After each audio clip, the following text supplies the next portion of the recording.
Tayyib, Bismillah. We'll try to take a couple questions, inshallah, 3 to 5 questions if possible. Maybe more than that, depending on the nature of the question and the speed of the answer.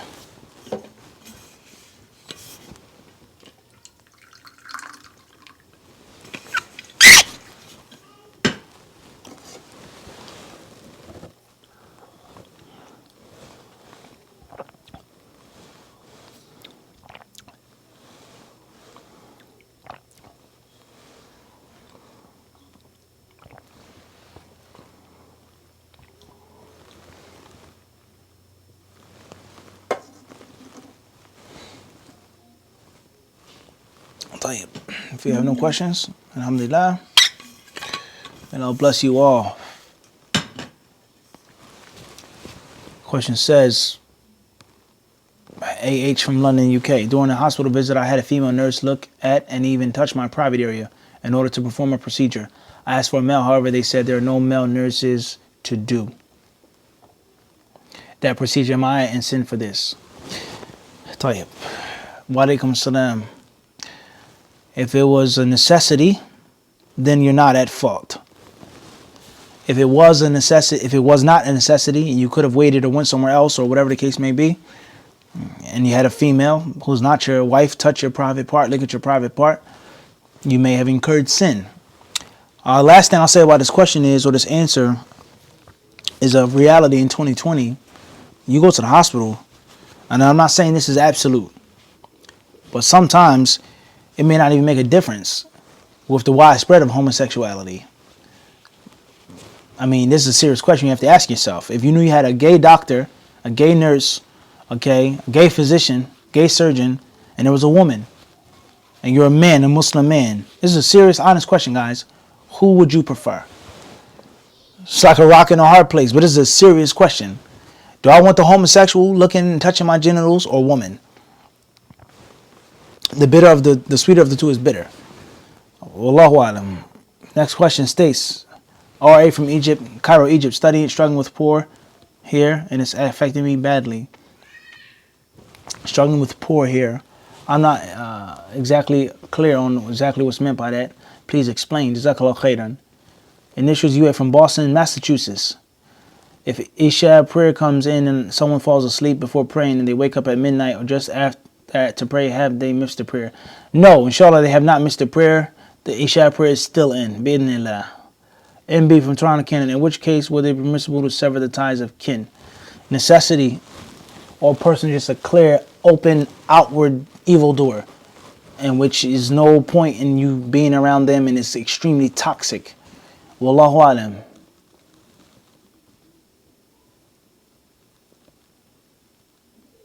It says, initials IZ, Kuala Lumpur, Malaysia. Does it make a father's stepdaughter mahram when she was breastfed by the father's niece? Also, is there amount of breastfeeding session to make it valid? Wa alaikum assalam wa rahmatullahi ta'ala wa barakatuh. Tayyib. Start off with the second part of the question. The correct view is that it takes 5 suckles or sucklings 5 times in which the baby drinks. The baby takes the bottle or the nipple, drinks it, and stops it by itself 5 times. And the breastfeeding must be done within the 2-year period. As far as the first part of the question, then it's not that clear to me on which is who, and father's niece, stepdaughter, so on and so forth. What's important is any child that shares a suckling mother, breast milk, with another child, they can't get married. Period. Whether it's a father's, this, it doesn't matter. They could be total strangers. All right. If they took breast milk 5 times within a 2-year period from one woman, they cannot get married. Period. Wallahu alam.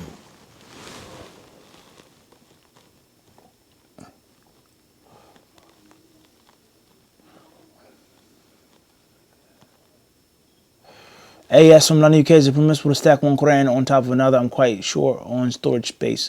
La ba's bi'idhnillahi ta'ala. Nothing wrong with that, hopefully. MD. Atib, Telangana, India. Assalamu alaikum. Is it permissible to criticize prime ministers and presidents of modern Muslim nations?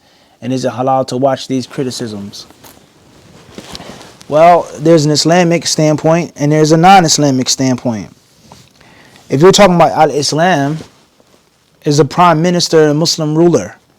Are they the legitimate Muslim leadership? In which you can't say this about them, so on and so forth. In brief, not to make anything confusing, it's permissible to criticize a Muslim in the proper light for the proper reason. As far as if criticizing them will lead to further turmoil, further division, further havoc, bloodshed, loss of wealth, loss of property, then no. Whether that person is a prime minister or not. Clear on that. Obviously, prime minister and the state of affairs of most of the Muslim countries today and the system of government is not necessarily legitimate. It's not Islamic.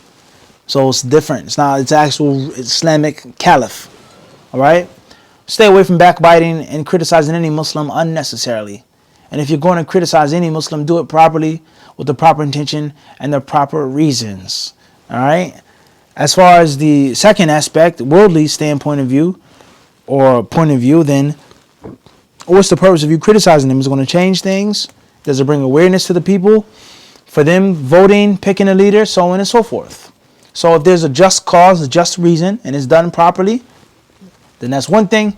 And all of that can be included in enjoining the good and forbidding the evil, giving advice, giving dawah, clarifying mistakes, and warning people from outward misguidance and shirk and kufr and haram acts that are clearly practiced and propagated by many leaders and rulers, whether they're prime ministers or other than prime ministers.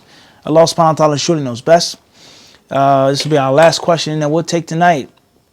The question comes from DH Ostrava, Czech Republic. Assalamu alaikum, Sheikh.